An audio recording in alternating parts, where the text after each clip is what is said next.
Sa kabila ng anyay external threat, nilinaw ni Pangulong Bongbong Marcos na hindi sasabak sa gyera ang Pilipinas.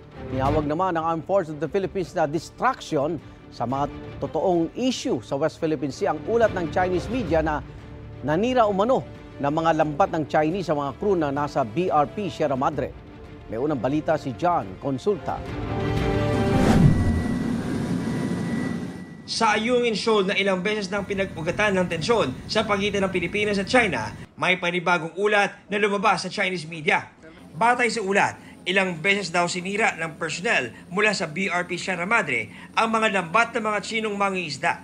Nasa 2,000 metro na raw ng lambat ang nasira at mahigit 100 metro naman ang ninakaw umano. Sagot dyan ng AFP, panlilihis lang ito sa totoong issue ng agresibong mga aksyon ng China sa West Philippine Sea.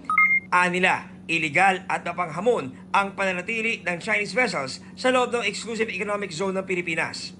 Kamakailan, napaulit ang pang-aagaw ng supply ng pagkain na binagsak para sana sa mga sundalo nagbabantay sa BRP Sierra Madre. Pinrotesta na raw yan ng Pilipinas ayon sa DFA. Yeah, I think we protest every action of it.